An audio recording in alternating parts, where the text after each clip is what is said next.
ஒவ்வொரு தொண்டனும் வெறித்தனமா இருக்கான். இதான்டா திமுக, இதான் திமுக மறந்துறாங்க.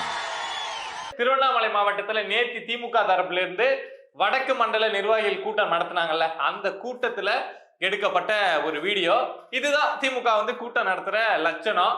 இது ஒன்றும் புதுசு கிடையாது. நம்ம ஏற்கனவே நிறைய முறை பார்த்திருக்கோம். திமுக கூட்டத்துல மேல நின்று உதயநிதி ஸ்டாலின் எதையோ பேசிட்டு இருப்பாரு. எம்.கே. ஸ்டாலின் பேப்பரை பரட்டி துண்டு சீட்டை மறைச்சு ஏதாவது பேசிட்டு இருப்பாரு.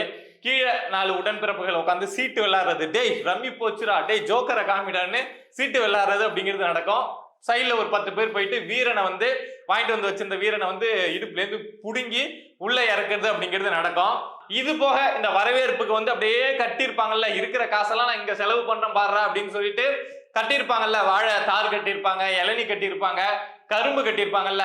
அத அந்த கூட்டத்துக்கு வந்த மக்கள் பெண்களா இருக்கட்டும் ஆண்களா இருக்கட்டும் போட்டி போட்டுட்டு இந்த கையில ஒரு தாரு, இந்த கையில ஒரு தாரு, கழுத்துல ஒரு இளநி கொள்ளன்னு தூக்கிட்டு போறது அப்படிங்கிறது யூசுவலா திமுக கூட்டம் அப்படின்னா இதுக்குதான் நடக்கும். பட் எனக்கு என்ன, இந்த கூட்டத்துல நான் கொஞ்சம் மாத்தி யோசிச்சேன்.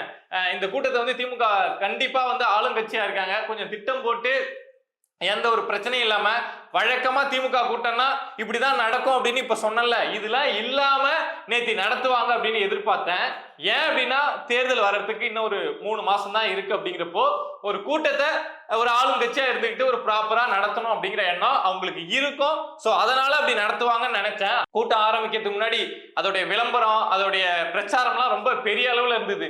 1 லட்சத்துக்கு மேற்பட்ட சிற்றுண்டிகள், அதாவது இந்த ஸ்நாக்ஸ் இருக்குல்ல, அதெல்லாம் ஸ்டாலின் படம் போட்ட ஒரு பையில வச்சு சேர்ல எல்லாம் அங்கங்க வச்சிருந்தாங்க. நானும் பார்த்தேன். நானும் அவ்வளவு சேர், பலாயிரக்கணக்கான சேர்ல அந்த பையில போட்டு உள்ள ஸ்நாக்ஸ் வச்சு வச்சிருந்தாங்க. நான் கூட பார்த்துட்டு என்னடா அது இன்னைக்கு கூட்டத்தை நிரப்பி காமிச்சிருவாங்க போல, திமுக அவங்களுடைய மாச காமிச்சிருவாங்க, கெத்தை காமிச்சிருவாங்க அப்படின்னு நினைச்சேன். ஆரம்பத்துல கூட்டம் ஸ்டார்ட் ஆன ஆரம்பத்துல கொஞ்சம் கூட்டம் அப்படிங்கிறது இருந்தது. பின்னாடி இருக்கவங்க எல்லாம், பின்னாடி யாரெல்லாம் தனித்தனியா உட்காந்துருக்காங்களோ எல்லாத்தையும் கூப்பிட்டு முன்னாடி உட்கார வச்சு முன்னாடி மட்டும் கொஞ்சம் கூட்டம் இருக்கிற மாதிரி காமிச்சாங்க. அதுவே நல்ல கூட்டமா தான் தெரிஞ்சது. பரவாயில்ல, அப்புறம் இது கூட இல்லைன்னா இப்படி ஒரு ஆளுங்கட்சி இந்த கூட்டத்தை கூட கூட்டி காமிக்கலன்னா இப்படி சரி கூட்டியிருக்காங்க அப்படின்னு நினைச்சிட்டு இருந்தேன். பட் அதுக்கப்புறம் தான் எனக்கு தெரிஞ்சது எல்லாம் இந்த ஸ்நாக்ஸ் திங்கிறதுக்கு வாங்கின 200 ரூபாய்க்கு உட்கார்றதை தாண்டி ஏதாவது ஸ்நாக்ஸ் இருக்கும், இல்ல வேற ஏதாவது சைட்ல கிடைக்கும், இல்ல சீக்கிரம் இவங்க பேச ஆரம்பிச்சாங்கன்னா பேச ஆரம்பிக்கிறதுக்கு முன்னாடியே வாழைத்தார பிக்க முடியாது, எவனாவது பார்த்தானா பிரச்சனையா போயிடும். இங்க பேச ஆரம்பிச்சதுக்கு அப்புறம் போயிட்டு வாழைத்தார பிச்சுட்டு போலான்னு எல்லா கூட்டமும் காத்துட்டு இருந்ததாட்டுக்கு இவங்க ஒவ்வொரு நபர்களா அந்த கதை இந்த கதைன்னு பேச ஆரம்பிக்க நாற்காலிகள் ஒன்னொன்னா காலி ஆயிட்டே இருந்தது.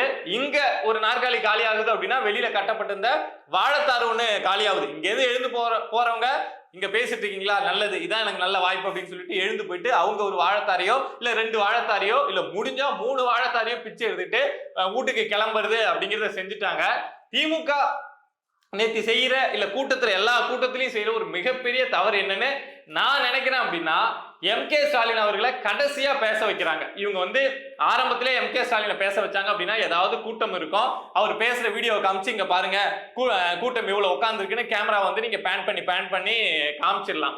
ஆனா நீங்க எம்.கே. ஸ்டாலினை கடைசியா பேச வைக்கிறதுனால அதுக்குள்ள வந்த கூட்டம்லாம் அவங்க வேலையை பார்த்துட்டு வேலை முடிஞ்சு அப்படின்னு கிளம்பி போயிடுறாங்க. சோ மத்த மீடியாக்கள்லாம் எடுத்து எம்.கே. ஸ்டாலின் பேசுறாரு பாருங்க, அப்படியே கேமராவை திருப்புறோம் பாருங்க, எவ்வளவு காலி சேர் கிடக்குங்க பாருங்க அப்படின்னு சொல்லி காமிக்கிறாங்க. திமுக என்ன நினைச்சுக்கிட்டு எம்.கே. ஸ்டாலினை கடைசியா பேச வைக்கிறாங்க அப்படின்னா, சரி ஒரு முதலமைச்சர் ஒரு கட்சியோட தலைவர் அவர் பேசுற வரைக்கும் மக்கள் வெயிட் பண்ணி பார்ப்பாங்க, வெயிட் பண்ணி காத்திருப்பாங்க அப்படின்னு நினைச்சுக்கிட்டு அது மாதிரி பண்றாங்க. தலைவரோட பேச்சு ஒரு வீச்சு மாதிரி இருந்துச்சு, ஒரு உற்சாகம் ஊட்டுற மாதிரி இருந்தது அப்படின்னா கண்டிப்பா அதை மாதிரிதான் வெயிட் பண்ணுவாங்க. நம்ம நிறைய கட்சியோட கூட்டங்கள்ல அப்படிதான் பாக்குறோம். சீமான் அவர்கள்லாம் எத்தனை மணிக்கு லேட் ஆகி பேசினாலும் எவ்வளவு நேரம் கழிச்சு பேசினாலும் அங்க அந்த கூட்டம் அப்படிங்கிறது கரையாத இருக்குல்ல, அதுக்கு காரணம் சீமானுடைய பேச்சு. அத மாதிரி ஏதாவது ஒரு பேச்சு வீச்சு எம்.கே. ஸ்டாலின் இருந்தது அப்படின்னா திமுக அதை மாதிரி நினைக்கிறதுல ஒரு லாஜிக் உண்டு.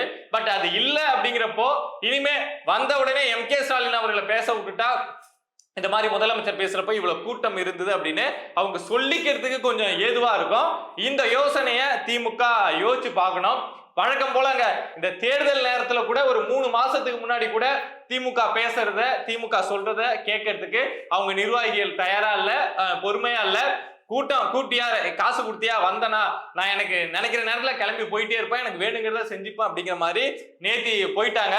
ஒரு ஆளுங்கட்சியா இருந்துகிட்டு ஒரு கூட்டத்தை சரியா நடத்த முடியல, தண்ணி அடிக்கிறவனை தடுத்து நிறுத்த முடியல, கூட்டம் நடந்துட்டு இருக்கவே ஏறி குச்சி போறவன்ட்ட சொல்லி புரிய வைக்க முடியல, வாழைத்தார பிக்காதீங்க, காலிச்சார போட்டுட்டு போகாதீங்க, எல்லாம் கிண்டல் பண்ணுவாங்க அப்படிங்கிற விஷயத்த கூட அவங்க நிர்வாகிகள் கிட்ட இந்த திமுகவால சொல்லி புரிய வைக்க முடியல அப்படின்னா அதுக்கப்புறம் எப்படி இந்த பூத்துல இதை மாதிரிதான் நடந்துக்கணும், பூத்துல இதை மாதிரிதான் நீங்க மக்கள்கிட்ட பேசணும், இதை மாதிரிதான் அவங்களை அணுகணும் அப்படின்னு என்னத்தை சொல்லி புரிய வைப்பாங்க அப்படின்னு தெரியல. ஏன்னா நேற்று நடந்தது நிர்வாகிகள் கூட்டம், நிர்வாகிகளுக்கு சொல்றதுக்காக தான் கூட்டம். நீங்க இப்படி இருக்கணும், அவ்வளவு எனர்ஜியா இருக்கணும், மக்களை இப்படி சந்திக்கணும், அது பண்ணணும் இது பண்ணணும் சொல்றதுக்கான கூட்டம் தான்.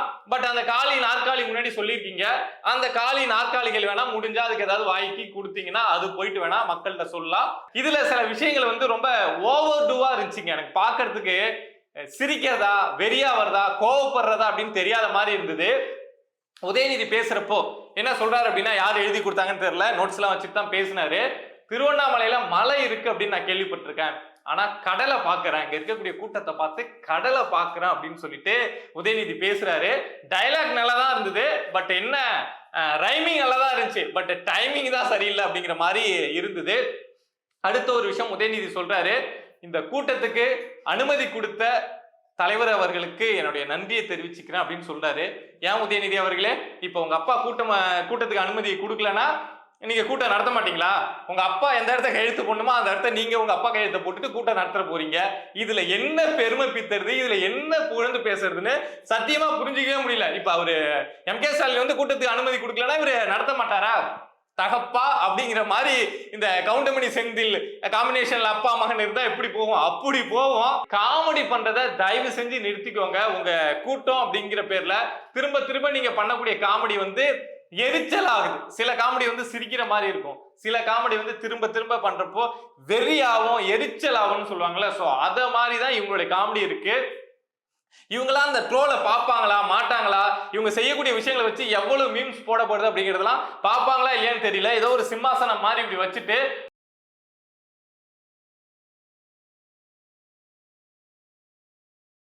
இதெல்லாம் கலாய்க்கப்படும், இது ரொம்ப டிராமாட்டிக்கா இருக்கு, ஆர்டிபிஷியலா இருக்கு அப்படிங்கிற விஷயத்தெல்லாம் திமுக காரங்க யோசிப்பாங்களா?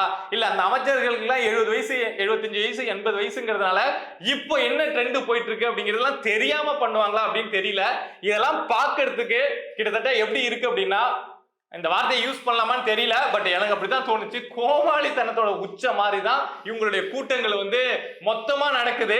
இவங்க எல்லாம் எங்கேயாவது துதி பாடுறதுக்கு விட்டோம் அப்படின்னா, அந்த ஒலிம்பிக் போட்டியில எல்லாம் அந்த துதி பாடுறது அப்படிங்கிறத வச்சோம் அப்படின்னா, திமுக அமைச்சர்கள் 35 பேர் இருக்காங்களா, 35 பேருக்கும் ஃபர்ஸ்ட் பிரைஸ் வரும். துதி பாடுற போட்டியை மட்டும் தயவு செஞ்சு ஒலிம்பிக்ல வைக்க சொல்லுங்க. தமிழ்நாட்டுல இருந்து கண்டிப்பா 35 கோல்டு அப்படிங்கிறது கிடைக்கும். அந்த அளவுக்கு பாடுறாங்க. உதயநிதி ஸ்டாலின் பையன் தான், பட் பையனா இருந்தாலும் எந்த அளவுக்கு நம்ம ஐஸ் வைக்க முடியும், எந்த அளவுக்கு ஜொல்லு ஊத்த முடியுமோ அப்படி ஊத்துறாங்க மூத்த அமைச்சர்கள். ஏன் அப்படின்னா, உதயநிதி கிட்ட நம்ம கோச்சிக்கிட்டோம், நம்ம மேல ஒரு கோச்சிக்கிட்டாருன்னா நாளைக்கு சீட்டு கிடைக்காம போயிடுமோ, அடுத்தது திமுகவுல அவர் தானே எல்லாருக்கும் தெரியும். சோ அவரை ஏதாவது பண்ணும் அப்படின்னு அவர் பையங்கிறத மறந்துட்டு திமுக கூட்டங்கள்ல இத மாதிரி நடக்கிறது நிறைய பேருக்கு ஜாலியா இருக்கும். எனக்குமே ஜாலியா தான் இருக்கு. நான் வழக்கமா சொல்லக்கூடிய ஒரு விஷயம் தான் என்ன அப்படின்னா, 2026 தேர்தல்ல திமுகவை தோக்கடிக்க வேற யாருமே தேவையில்ல, திமுகவே போதும் அப்படின்னு நான் நிறைய முறை திரும்ப திரும்ப சொல்றேன். ஏன்னா அதை அந்த அளவுக்கு நான் நம்புறேன். திமுக என்ன பண்ணிட்டு இருக்காங்க அப்படின்னா, குழி நோண்டி அவங்களே உள்ள படுத்து, சொந்தக்காரங்கள்லாம் உள்ள கூப்பிட்டு உள்ள படுத்துக்கிட்டு அவங்களே அவங்க மேல மண்ணள்ளி போடுறது அப்படிங்கிறது எவ்வளவு பெரிய ஒரு முட்டாள்தனம், எவ்வளவு எதை மாதிரியான ஒரு விஷயம்.